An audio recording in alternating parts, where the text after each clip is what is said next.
I'm going to go ahead and turn your microphone on. Michael's dialing in. How are you doing, Mark?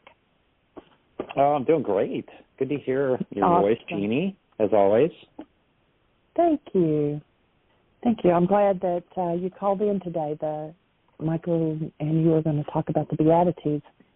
And anybody who would like to have a copy of that, you can go to our website, whyagain.org, and if you click on the worksheets, or there again, like I said, the Start Here or the Bullseye, the Beatitudes poster is in that list. So you can scroll down past the Reality Management Wake-Up Sheets, and then there will be the Beatitudes listed in the other worksheets. And we've got every worksheet for every workshop listed there. So you can click on the Beatitudes, and it brings up the poster. You can print it off. You can read it from the website. We also sell them on a really nice parchment-type paper. But that is what the discussion is going to be about today, and we're excited about that. I don't know if Michael's having a challenge getting in here. Let me just double-check with him. All right. All right. Well, you should be able to hear me, sweetie. I can hear you now, and Mark is already with us. I've got his microphone on. Oh, cool. Well, I had a bit of a challenge getting on, but we're here. Welcome, Mark. How do you be, sir? Oh, very well. Thank you. Great to be here with you both. Well, delighted to hear your voice. We haven't heard you on the show in a while. It's good to be with you. Yeah. Thank you. So I invited Mark to call into the show today as a result of a StillPoint breathing session that I did on Saturday. And in that StillPoint breathing session, I just had I shared a little bit, I think, on Monday about it, a really deep experience of energetic movement within my structure. And Mark has created, he's been doing this work for several years now, and he created a Beatitudes podcast sort of thing that he had shared with me, and I had been listening to it. And during my StillPoint session, I just had, all the people I've worked with over the years, Mark, you just came in so powerfully, and I actually stepped out of my StillPoint session, and at least the awareness of it, to send you a text right in the middle of it. The guidance was so strong to just share that with you. And so that's what led to us being on the show today. I had suggested that instead of us having just a private conversation, we have one that might be fruitful for the whole community to listen to, and of course to be in the archives for future access. So that's kind of why I'm here. How about you, Mark? Any thoughts to share? I would say before we I would step say into that? I would say that the attitudes have been a real center point for me over the last handful of years. And it's reflective, of course, in all of your work, Michael. But there was something about the conciseness of these Beatitudes that really spoke to me and helped me navigate back in 2011 to 2014 when I was navigating a mental health crisis. It was these core tools that really, kind of gave me a roadmap, a guide of where I was headed. And it was to a good place. I'm fully healthy today and everything, but there was this desire that birthed in me to do what I could to let people know, hey, these are active tools that we can bring into our lives that will help us, really move into our very best life. So it's a huge passion of mine. I love sharing it. I love talking about it. And I am by no means in what I would consider an expert in it. I'm a practical applier of it. And so I know that, there's a lot more that I can even learn. And one of the reasons we put out the Beatitudes practice was to start a conversation and to include people with perspectives, to kind of expand that. Like, how do these really benefit our society and our families and on us individually. Right. So that's what I have to say on it to start. Cool. Sweet. Well, I'm going to just read my text. And I was in a totally altered state when you just came in so powerfully, and the guidance was to share the thoughts with you. So what I had written to Mark was, a deep StillPoint session was guided to give you a message about reforming your practice of the Beatitudes. And as we said, Mark's really been working with them. The first one is not Rukha as just the breath. There are several translators of the Aramaic language that translate this word Rukha as the breath, and particularly as it relates to the Beatitudes. And in the Aramaic, it actually it's the breath as one of the eternal forces from the Creator. And when we think about the Aramaic, where the Greeks tell us that God sent out His Spirit, in Aramaic doesn't say this, it says God sent out His breath. And there are translators of the Aramaic that just translate this word as breath. And the offering what I was guided to offer to Mark was that it's Rukha is not just the breath, but that's just one aspect of living in these eternal forces from the Creator. And that ultimately we must yield to all of the eternal forces from God, again called in Aramaic Rukha. When we let go of the limited Greek idea, Yeshua would say it's all Greek to me, ideas brought to us by many interpreters who've not done the requisite inner work of his Aramaic words, just being about the breath, you can open literally to all of the eternal forces. These forces, when undistorted, and in the process at that point, I was shown, I could actually literally feel and for those who've been in an intensive, we teach energy field work that we've taught for several decades for returning the core antenna structure of the body, which is the bony structure of the head, the spine, the pelvis, the arms, and the legs. The bones are literally, at least my take, an antenna, and that there are energetic inclinations that come through that antenna. But when carbon-based memory holds something related to that in some form of hostility or fear, greed, grief, pain, trauma, then what happens is that we distort that message, as it were, that inclination. So the rest of the text is offered these forces, when undistorted and uninhibited, move, yes, even the bones of your skull, to incline your behavior toward Rukha's ends rather than those of the past, stored in carbon-based memory and projected into perception. And so recognizing that there are many of these eternal forces, in the first Beatitude, it's traditionally interpreted by the Greeks as you whose home, the traditional interpretation, blessed are the poor in spirit, for theirs is the kingdom of heaven. And, if we listen to Yeshua, there's a point where he talks about, the main thing is to stay connected to this eternal force that he's working to connect us with. In fact, he even says, you can deny me, but stay connected to that. And these eternal forces literally are the energetic impetus, as I understand it, towards certain behaviors.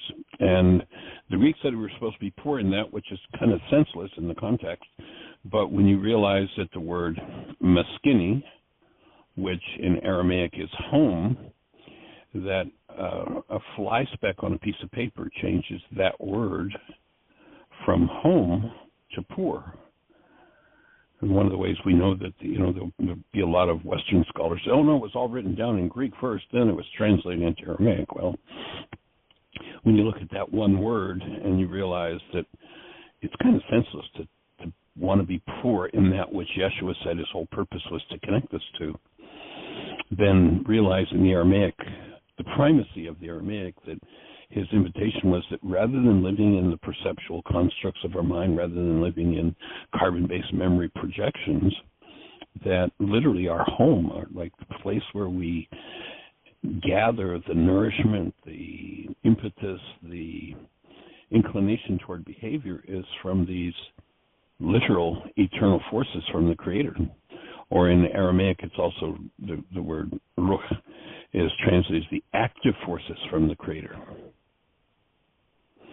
And that what mainly came through in that session was just to bring forward the point of there are many of these forces. It's not just the breath. And while the breath is a big key that we want to keep the breath moving and make that a primary thing, it's also many other forces that come through this form that was designed to respond to those eternal forces. Does that fit? Does that make sense for you, Mark? Yeah, absolutely. In fact, a couple of notable things on that, and in terms of these active forces, my experience is that God's active forces do show up in a variety of different ways as we're being attuned, as you mentioned. And I know, at least from my lived experience, and you may recall this, but early on before I was introduced to all this, my body was being put into these yoga positions, and there'd be this like crack and what I know in the Aramaic is called the Shem, or this energy force would move through me, and this insight would come, and it was kind of strange and unusual, and I would call it crazy at the time. Today I think it was just an adjustment that was happening after a lot of resistance. I've been in a state of significant resistance. So there was this surrender. And so the surrender into and the allowance of that movement then matured over time. And I remember one day, one of the most unique experiences when I knew I was sane. So this is 2015, and I knew I was sane, and I was telling my then 9-year-old son, Henry, stories every night. And he had asked me, hey, would you tell me a story? Would you tell me a story? After 6 or 7 nights, I was kind of running dry on stories, but needless to say, he asked me again, and that particular night, this voice came through and said, tell him a story, allow the story to come. And so this is another experience of what I would call the active forces of God. So what occurred was I took that breath, and then my lips began to move. But I wasn't of that state that I had known me to be before, moving them. It was like there was a force coming through, this loving force coming through, moving my lips, and then words started to come out. And I was almost listening to the story as it was coming through my lips.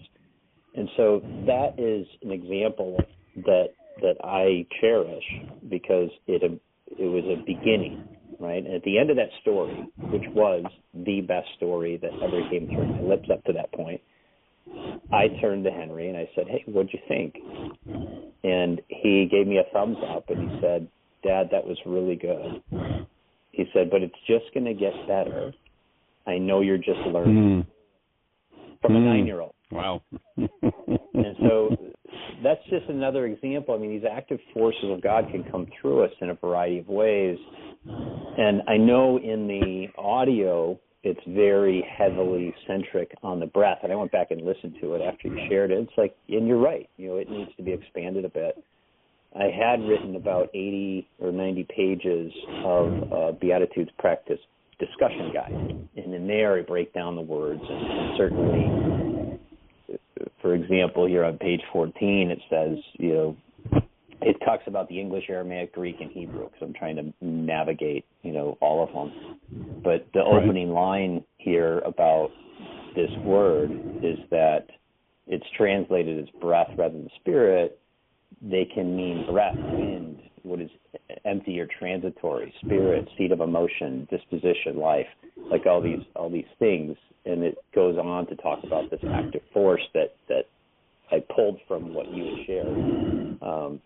many years ago with me, because I know that that's there, but I was thinking when I was putting together these Beatitudes practices that the name that I put on the breath is really kind of that center point from my action. If I hold my breath, I resist these active forces coming through. And so I probably oversimplified it, and there's probably a way to mature that, because it was years ago that I actually did those recordings, and enrich it so that it's more true to what my lived experience is as well. Sweet. Well, when you talk about that sharing with your son, and my input would be from a previous experience, which I'll share, is that probably your son was right there attuned as you were, and it was probably a cooperative story that came through you. One of the most profound experiences of my life, and the first deep taste of being out of my mind and living in being, was when I caught my daughter as she was being born at home. And when her head delivered into my hands, they say a child can't focus their eyes for several days after birth. She was laser focused, looked in my eyes, and grinned at me. And that put me into a state that was, I literally had no mind. It was a Friday afternoon. At 3:40 in the afternoon, we realized my wife was in labor. And at 4:40, Krista Joy delivered into my hands. We had a classroom. We lived in Atlanta at the time. I had a classroom in my home, and it was a Friday evening, and at 7 o'clock we were starting a class with people coming from several different parts of the country, and this was back before cell phones. She doesn't like to hear me say it, but 40. She'd been circling the earth for 40 years, but we didn't have cell phones, and there was one person in particular that was driving up from Miami, and I couldn't very well let him arrive at my door and say, "Too bad, we just had a baby, we're canceling, you can drive back to Miami." This was from Atlanta. So at 7 o'clock, newborn baby, 4:40 to 7 o'clock in my arms, walked and, greeted people at the door coming in for the class. They're like, "No, she wasn't just born a couple hours ago." "No, no." I said, "Yeah, she was." And I went down to the classroom, and the only way I've been able to describe it and see if this fits for you when you started to tell the story, it was like my mind and my lips had been buttered. I could not think a thought. There was no thought in my mind. There was no activity or action of carbon-based memory. It was just direct transmission, to the point where I didn't know what I was going to say next, and I literally went and got a recorder. Somehow or other in the last 40 years, those recordings disappeared, but I went and got a recorder, and I recorded that whole weekend. I did a 27-hour class that weekend and didn't think a thought the whole weekend. It put me into such an altered state. And, to me, it just ties in. And when you look at the promised result of this first beatitude, the Greeks tell us that you'll be in the kingdom of heaven. In Aramaic, Malkuta Dishmea literally means you'll be in the community of love, at what was called a heavenly estate, that you'll be connected fully to the presence of active love. And I noticed that, as you were describing that opening for you, that's exactly where you were, was in that connected state, and that's exactly what this beatitude promises. And it, as you know, a beautiful story, by the way, I love that. And as you know, it develops into something that I would say becomes something more consistent. One of the things that for me, because I was coming out of, I would say I was predominantly living in my carbon-based mind, through my life in those middle years, and then had this break or this shift between 2011 and 15, started in 2011. And then what began to occur is everything became reoriented in my life. And so after the example of sharing with Henry, I went to a business conference, and it would show up there. people would come up and were coming up to me in the conference about a dozen times saying, hey, can I talk to you? And we'd talk, and then I'd hear this voice like, hey, let them, kind of experience this. And they were experiencing it. Of course, I was too, because I was in awe. And as you know, being in that state, it's just this awe state. So I was seeing the bounce from being in that state to being, not as fully in that state. And kind of, so for, probably 18 months or so, just kind of seeing the contrast more and more and more. And some of the other Beatitudes, can help, bring light, if we wanted to talk more about some of the other ones, either today or another time, but can bring more light to the dynamics that were occurring. But it was just a continuation of, I call it a maturing of, a surrendering into allowance, and that piece of making a home in, as the Beatitude begins. One of the things that has become more clear for me in my lived experience is what that means. What does that mean to make a home in, instead of poor in spirit, but to make a home in?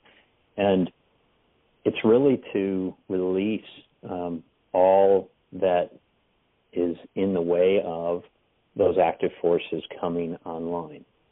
And I use the word online with intention because I have had that experience. It's almost like a computer. If you had a computer that was connected to, the most pure source of content, and I know it's not, but from the internet standpoint, let's just say a computer connected to the internet and not connected. Well, if I'm connected to the internet, there's this source of lots of new insights and information and tools, et cetera, that aren't available on a computer that's not connected. Well, if we look at our own life and say, well, wow, there's this source of power and love and just, clarity, et cetera, that is right there for ours to have. But if we judge it, or we're holding on to a past belief that is in conflict, and keeps us, hidden or hides that active force, from us, these Beatitudes actually lift the veil. And they lift that veil and allow for this to come into our being in the way that is most effective for us. Because that's the beauty of this, it's this gentle power that knows that, okay, Michael, your experience of you speaking for 27 hours and teaching without a thought, right, without a thought of where you're going to go next or what you might say next, just but being fully immersed in that presence of pure source coming through, or being that. That was something that obviously has stuck with you for 40 years. And you could tell thousands more stories, I know. But that is an example of how you could receive the active forces of God coming through you in that moment. I think that one of my experiences is, as I've spoken with people who practice this, is it'll show up how you most need to experience it. And that is almost like a birthing of a desire for more. Like, this is amazing, this is incredible, this is powerful, what else? And there's a clearing that happens in those first 3 Beatitudes that get repeated to really open up to that, allow for the emotions to really move through us and be purified, through Beatitude 2, and allow for this willingness to let things be different than the way that we had perceived it. It's the love of truth challenge, right? But to let, in Beatitude 3, let go of attachment to how we think it is and allow for our life to really expand into what it is that, we're being brought to. But the first 3 Beatitudes are really clearing, and that's why the 4th Beatitude is those who hunger for this. But there's a clearing that happens that really opens the space and clears out, anything that might be an obstacle to you fully coming into the world, that second coming concept of coming fully in and allowing that Christ consciousness to fully be alive in our life. Doing the work. Moving from alternating between being in that energy experience to being in the constructs of our minds. Go back to Yeshua, he talks about, don't judge by appearances. Every construct of carbon-based memory of the mind is simply a construct, and it isn't true except as a reflection of whatever's held in carbon-based memory. So certainly alternating between. I had another opening experience actually a few years before that one with Krista, and it was just such a profound, as what I would call my ego state was trying to get my attention and come back here, hey, look at what I've got. And it was kind of represented by my mind at that time as this playful little puppy that's got something in its mouth that it wants to attract me to, and it's like, I'm going to give this state up for that, thank you very much. And at that point, it was about a year, issues in my life, relationship issues and that sort of things. It was about a year before any of those issues I kind of fell back into some of them and realized that was the next layer of work that I needed to do. But definitely stepping into healing crisis and processing through it, it's like, which voice are we going to listen to? And that physiologically our structure, if I go back to my early electronics work, the shape of an antenna determines the frequency it receives. And I made reference in that note to you. It was really in the forefront at that point that literally the movement of the antenna, which the core of it, you think about how complex the bones of the cranium are, the connection into the spine.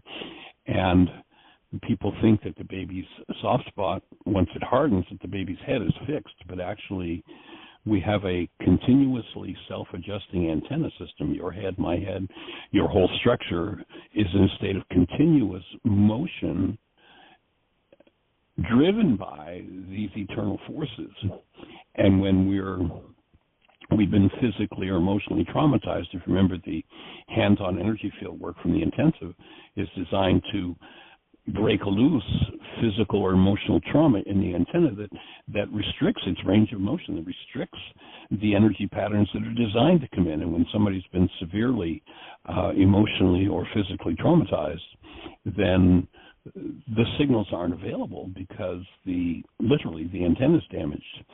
And in that StillPoint session last Saturday, I could literally feel each bone in my head moving separately at a level that I've never, I've always known it was there and worked with it as an antenna and developed how to adjust it to bring it back into full alignment. But it was just so deeply profound at that moment that these are where the eternal forces come in.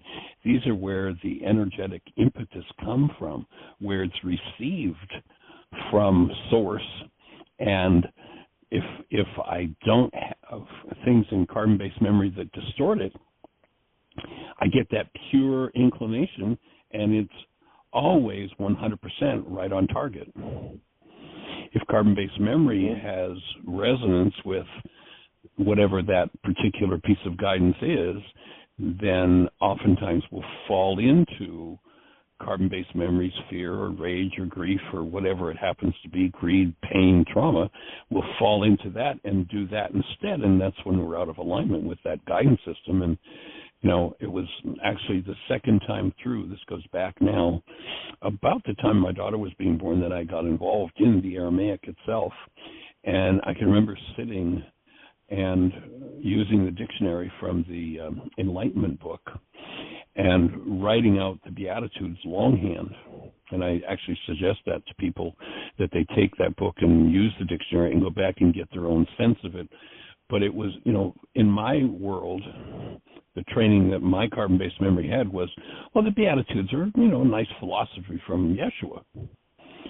Well, what I got the second time, I was literally writing it longhand and going back and forth. And at that point, my partner in creating Laws of Living back at that time, Dan McDougald, and I'd go back and forth with him on definitions. And we'd have an hour-long conversation around the simple refinement of one word.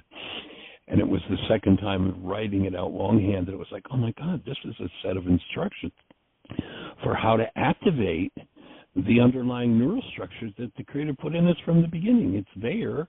it's just been subverted. If we look at that, the word tuvehun, it's a three-part word, and a tuv is this attitude of mind, and there's one that the Creator put in us from the beginning. It's designed to be just like the operating system in a computer. When you use that analogy, it's designed to be the operating system for everything output from the mind, and this is how to bring that operating system back online. That's what this set of Beatitudes are from Yeshua. And yeah, I'm planning to go through the whole Beatitudes poster, which, by the way, anybody who's listening, if you want to access it, Jeanie has already put a link into the notes, I'm sure. And so if you go to whyagain.org, and there's a picture of a microphone on the home page, scroll down, hit that, drill down, and you'll find the notes for today, and there'll be a link to the Beatitudes poster, which you can also print off just straight out from our website if you go to whyagain.org. But, it's a set of full instructions and, speaks about the work that's going to need to be done. Absolutely. Absolutely. I wanted to build on that. I love the work that you and Dan and your teams have done over the years to bring this out, and I've not just me, but so many have been the beneficiaries of that. And as I was exploring and navigating, why are these things happening in my healing process? Because I knew the material from the Why Again workshop and had been doing the worksheets, et cetera. And around the time when this was really coming online for me to investigate, you had suggested the same thing, like, hey, write it out, the definitions, and it was very helpful. Right.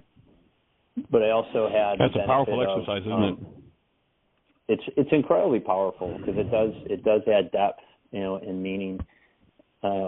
And one of your other students, Dale Allen Hoffman, did a lot with the Beatitudes in his work. I looked into, and he's done a remarkable job. And then J.M., who wrote Way of Mastery, has done a remarkable job. Right.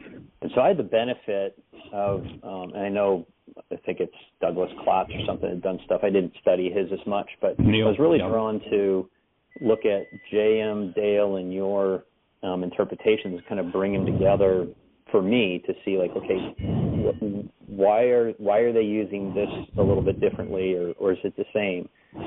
And I'll tell you what, once I went through that and got to a clear point, that's what launched the Beatitudes practice.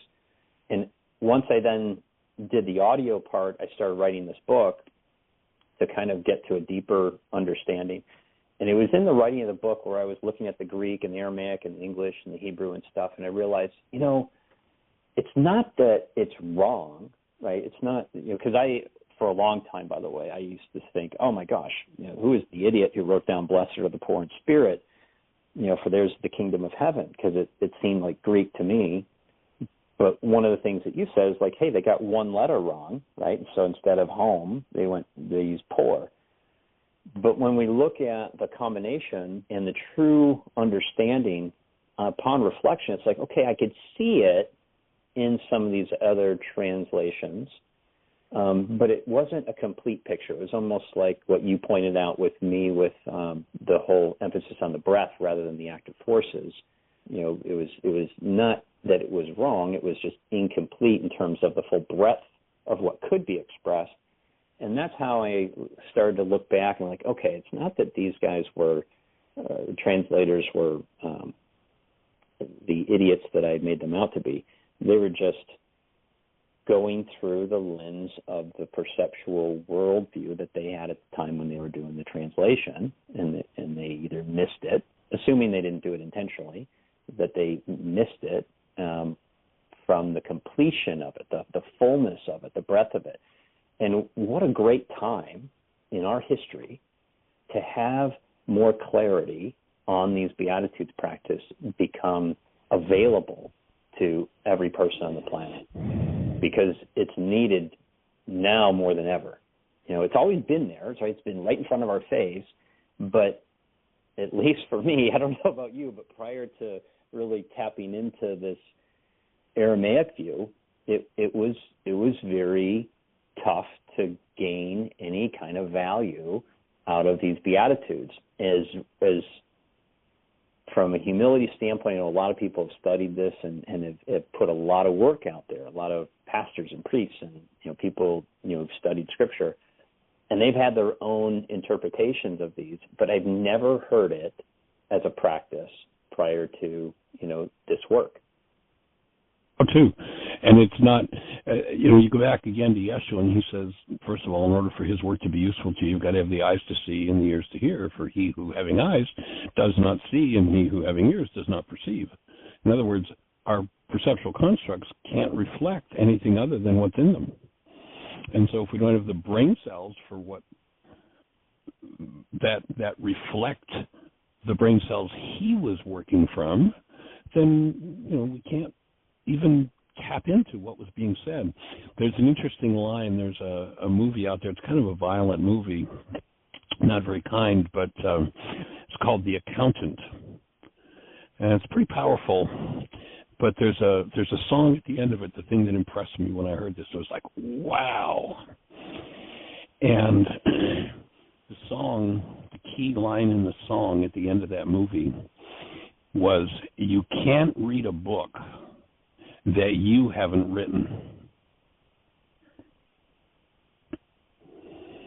And that's why I suggest to virtually everybody who's interested in Beatitudes that they write it out, because you've got to write it. You've got to develop the brain cells individually before carbon-based memory can serve it up as a perceptual construct. Otherwise, the perceptual construct is going to be off base. And then if you look at, the poster, I assume you've got a copy of the Beatitudes poster, and at the bottom of it, we talk about the first, the greatest and second commandment, and that the instruction there was one of, you've got to have this gateway open in the frontal lobes of the brain that opens a pathway for human life to come into our human form. Rachma. Well, and I think that, I apologize if I had just interrupted you. Go ahead. No, go for it. Well, you just hit on something that's really, really key. So when someone starts to open up to this practice, there's you may have experiences that are unique. Listen to Michael's story and my story of my son and Michael's, teaching after the birth of his daughter. And again, those are just a couple of thousands of stories we both could tell, but there's a surrender into letting things come forth through you in the adjustment process. I remember one time I was sitting in my bed and my hand moved off of my lap and grabbed a particular book, and I was watching it happen. And it's like, that's interesting. Now this was after I'd already had the yoga experiences where my body was put in the yoga position, so it wasn't that unusual for me. But for most people listening, it's probably kind of unusual. So, but that was part of what needed to happen in that particular moment, and it was just a witnessing. And I often have shared with people that imagine that, and I use my fist just as a symbol. Imagine that the fist represents the core of our being for a moment, and that in that core of our being is that pure essence of that life force, that is keeping us alive. That's animating us, if you will. And then we create these walls and blocks and layers, as everybody listening knows from this work, that we kind of create this outer mask. Well, the outer mask might have a perceptual idea that it is something that's real. And so in the process of going through the Beatitudes, there's a dissolution or dismantling of the outer mask, and that can feel kind of unusual, changing from scary perhaps to holy, if you will, would be to say, hey, it's okay for the outer mask to fall away. It's okay for it to integrate back into the full expression of the life force that's in me. Well, if I'm keeping alive that mask, even if it's unconscious, right, if I'm keeping alive that mask, then that inner force, that life force, is going to find a way if we're willing. And one of the things that we hear in the Beatitudes is it does bring online. It's a practice that activates these life forces coming online, and then there's so much more that comes with the other. We break it down to the 10 Beatitudes, and if we can look at the idea that, okay, if that life force was, in my experience with the hand moving, was saying, okay, and it was right after a prayer, by the way. I said, hey, God, if there's a way to heal this, show me the way. I'm yours. I do whatever you want, kind of thing. And it was in that moment, seconds later, that my hand moved and grabbed that book. And it's like, okay, that is the life force. That's the life force saying, okay, you want me to come and be with you and be fully alive, then there's some things that you're going to need to let go of. And for me, I had to let go that the world is the way it is. That was just my path. I perceived that, well, it's this way. This is the way it's always been. This is the way the world is. And so to let go of a perception that the world is, unified already, or perfect as it is, or whatever it is, not perfect in the way that a spiritual person might say, but I had an idea that, something had to be, literally in my mind perfect, right? And that all collapsed. But it took time, because it took a little bit of trust. For example, allowing my hand to move. I could have resisted it. I had the ability to say, I'm going to override this. This is freaking me out. I don't like that my hand's moving apparently on its own, or that in the story of telling the story with Henry, that my lips apparently were moving and I apparently wasn't moving them, but I was. It was just the expression of the purity of that life force that was coming through, that was inviting me to say, oh, wait, maybe it's different than I'm perceiving. Maybe the way I've been holding on to my life isn't accurate. And do I want to keep this mask alive, or allow it to truly, die and have that source of life, rebirth it into something constructive? And it's been a journey. It's been a whole lot of fun. And these Beatitudes, if you are really interested and really studying and really practicing, they will change your life in a radical way. And Jesus was radical, right? I mean, it was a radical idea at the time. And well, I think that's why they turned it into Greek philosophy, was, wait a minute, we got to cover this up. We got to get rid of this impetus towards something other than what the king wants. It's unfortunately true. Now, when he says in order for you to live, you've got to die, he's talking about that mask self, that non-being self, and making room for a total rebuild. And that's going to mean physiology as well. In the East, they call it Kundalini, and they have this theory that it was an energy that resided in the base of the spine, that came up the spine and, did what it did. But in fact, what my take on what Kundalini is, I think they've misinterpreted in the East. Wherever there are dis-ease energies that are out of alignment with the perfect flow through this antenna structure called the body-mind unit, wherever it's out of alignment, there are blocks. And when we start to move toward alignment, then the blocks are going to start to move and be undone, and the energy will appear wherever the blocks are. So I've seen Kundalini energy appear in the base of the skull, in a foot, in a hand, in an arm. Actually, anywhere that there's injury or dis-ease, come into alignment, then a full complement of energy comes through, and it literally starts to punch through the disease processes, and it can be pretty intense.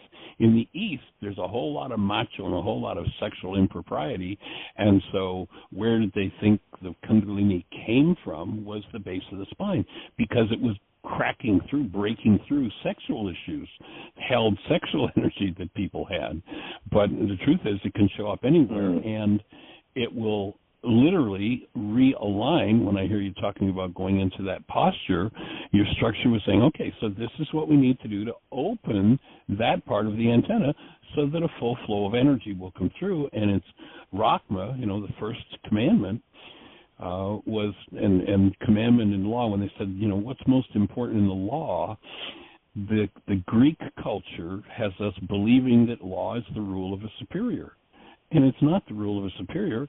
Law is simply the way it works. So when they said to him, the question more accurately would have probably been, what do we have to do to function as humans? And he says, first order business. You've got to have Rachma, that filtering the frontal lobes of the brain, that is the gateway for love to enter human life, and keep your perceptual system on track with love. When you think of the Creator, when you think of neighbor, in order to maintain self. This is how we are restored to and maintain our human lives, which is the presence of love. And then the 10 most important words, if you look at, if you've got the Beatitudes posted there, the bottom line in that poster has the 10 most important words that he and anybody on earth have ever spoken. And what it says is, upon these 2 commandments hang the law and its prophets. So when you talked about, people who interpreted through the Greek and blah, blah, well, it was sort of there, but it wasn't really there, what was going on? What he was saying is that in order to pick that book up that was called Scripture and understand it properly, you've got to have this connection to the eternal forces, and you need to be aligned with that. Otherwise, your carbon-based memory is going to interpret whatever's in carbon-based memory. And if he wants you to believe that, well, what you're supposed to do is, you're supposed to be loving, but then when I tell you to go to war, you're supposed to go kill people. If that's what's been programmed in carbon-based memory, then people will take the Scriptures and they'll read them a way that justifies war and killing. Because that's what's in carbon-based memory. But this, when you realize that being in alignment with the active presence of love, then you pick that book up, then you can come from the brain cells that Yeshua had when he spoke those thoughts. And of course, the Aramaic takes you closer and closer and closer to where you can more easily open to align with that understanding. Well, and the whole along thing those hangs lines, on. I was just going to say, the whole thing hangs on, literally, is the active presence of love, the predominant resonant energy that's alive in you. If it is, then you're going to be on track with what's in that book, and if not, you're going to project into it whatever's in carbon-based memory. And I think that one of the things that you just highlighted was with the evidence that people have experienced in their physical life, one of the things that's in this carbon-based memory is the idea of suicide. And one of the things that I've experienced with dealing with people who have suicidal thoughts is that what they are, and I had suicidal thoughts and I had murderous thoughts back in 2011 when I was going through my whole mental health stuff. And as I really surrendered into this, it began to appear as this recognition that what I wanted to die of was this false idea of who I was. And it came up in the way of suicide. And then once I believed, which was also just kind of more of a false idea coming from an over-enthusiastic imagination, I wanted to believe that I was awakened fully at the time. And so I wanted other people to. And the idea that purposely, I guess, put into my head for maybe this conversation or maybe some of the other things I'll be teaching, but was this idea that I had to kill.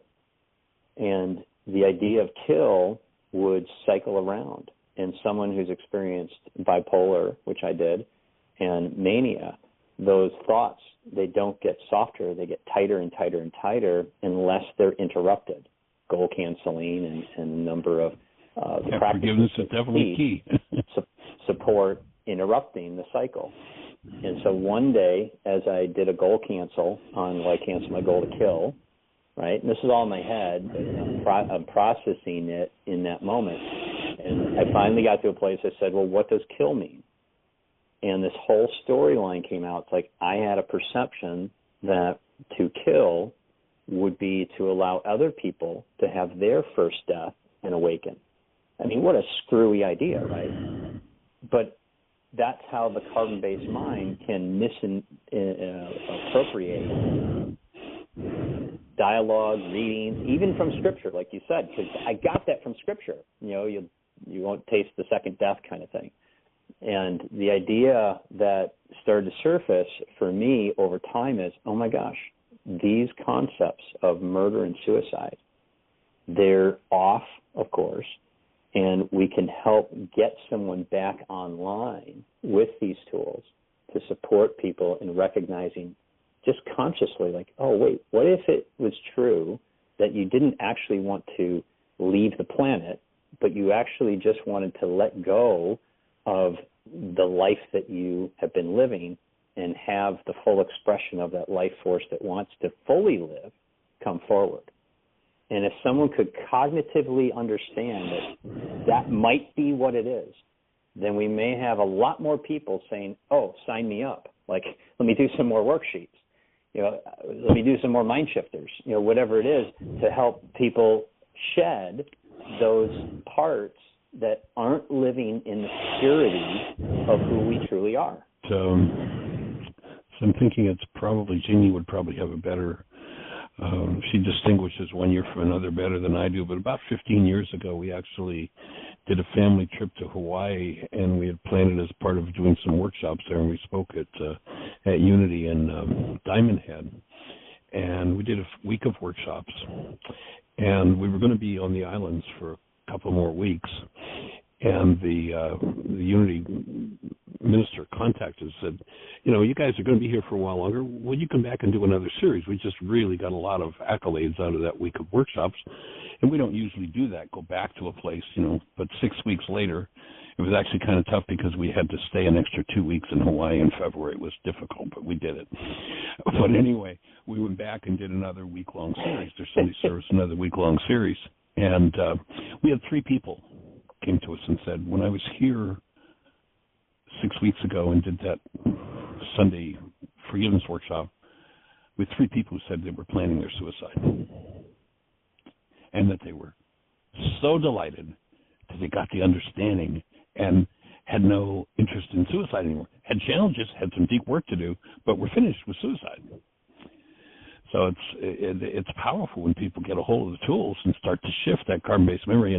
And to me, just having the information, the knowledge that hostility and fear always is an indicator. It's like the warning signal from the creator. The carbon-based memory is offline, off base, and needs correction, needs healing. And that, to listen to anything it has to say is just a gross error, and we need to get back in alignment with human life, the restoration of love, so that whatever's in carbon-based memory, if it's so far off base as to be that destructive, that energy can be transmuted or forgiven, can be removed from the structure. And going back through, we're talking about dealing with and healing generations and generations and generations of those kinds of dynamics. We did an online codependence to interdependence communication practicum back a few months ago, and there's a young lady who's probably out there listening on the show right now, Magda, who in that intensive, she was dealing with some heart issues and was actually going into the hospital, and her assignment was to ask her generations about issues of the heart. And when she shared in the intensive what been between her and her deceased grandfather as a result of a mind shifter around the issues of the heart and the generations, and then she called in the show. I'll send you a link to that show. It was about 20 or 25 minutes, but such a profound, and second time I heard it was when she called into the show and shared it, but left me in tears as she dealt with a grandfather who had come over from Europe and was, ostensibly coming to the land of milk and honey and streets paved in gold, and found himself having to dig a hole in the ground for his family to have a hovel to live in, and the terror of, were they going to have enough to eat, the crops, were they going to come in, and his abuse of his wife and his children. And it's such a powerful piece of work to open and be able to go to those generational patterns and heal them. Just, monumental. And maybe, Jeanie, you could put a link to that in the notes, and I'll go ahead, Mark, and send you a link to that. You'll probably find it interesting. It's a powerful sharing. I know we're getting close to the end. I was going to share one more story, but go for it. So this is a very personal story, but along those lines of kind of that suicidal ideation, because I know in the world today, the numbers are off the charts in terms of people who are struggling with mental health kind of challenges, anxiety, depression, etc. I think it's underreported, but the numbers are 4 times what they were just a couple of years ago. And a couple studies I've seen with hundreds of thousands of people have highlighted that about 80% of people are dealing with this. And suicidal ideation can come from a number of different areas. And I wanted to share this quick story where one of my children actually had been just angry and spouting off that he wanted to kill himself. And he said it enough that my wife, after work one day, she's like, "Hey, you need to talk. He keeps saying this." So I sat him down and I said, "Well, what's going on?" Mom says, you're saying these things that you want to kill yourself. And he said, "Yeah." And I said, "Okay." And mind you, I'd been well trained in all this work, so I was able to stay present and cancel all my goals for him to live and all that stuff. So I was really there with him. And I said, "Well, what do you think is going to happen, if you do that?" And he said, "Well, everything will be better," was his response. I said, "Well, what do you mean?" And he described his fantasy of what his life would be like after. And I said, "Okay, what if you're wrong?" to me. And he hadn't considered that he might be wrong, because his perception from everything he had learned, the way he took in the information, was that this other place was going to be so much better than this place. And I said, "Yeah, what if you're wrong? What if you do that, the same work that you could do here in a body, and actually get to the other side of it and live a full life? What if you still have to do that work wherever you go? What if that work doesn't go away?" And Mark, the conversation the phone's continued. going to cut us off. The phone's going to cut us off, or the show, but maybe we can pick this up tomorrow if you've got the space. Sure. Okay, let's do it. Blessings, everybody.